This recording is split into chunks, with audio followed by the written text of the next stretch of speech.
أعوذ بالله من الشيطان الرجيم. بسم الله الرحمن الرحيم. والفجر وليال عشر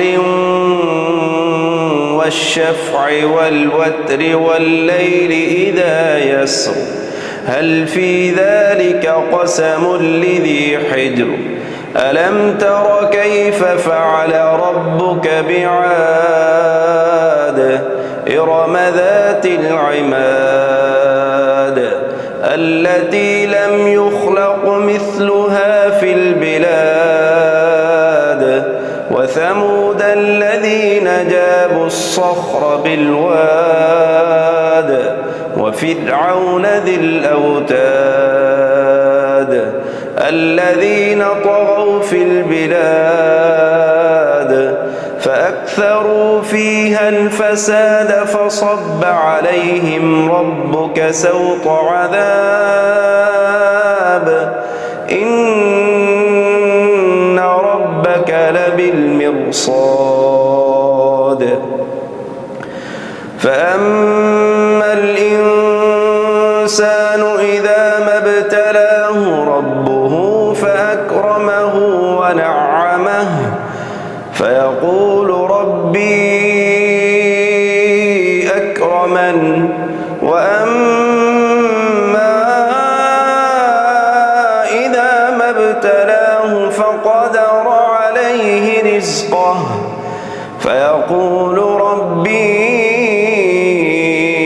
أهانني كلا بل لا تكرمون اليتيم ولا تحاضون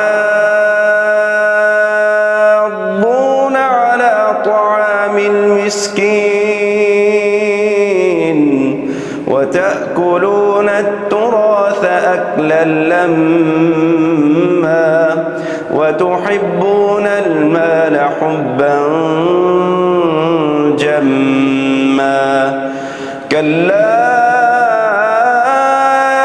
إذا دكت الأرض دكا دكا وجاء ربك والملك صفا صفا وجيء يومئذ بجهنم يومئذ يتذكر الإنسان وأنى له الذكرى يقول يا ليتني قدمت لحياتي فيومئذ لا يعذب عذابه أحد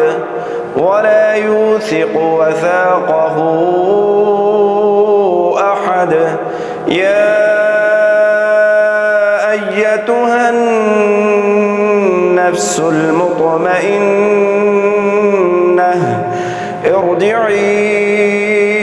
إلى ربك راضية مرضية فادخلي في عبادي وادخلي جنتي.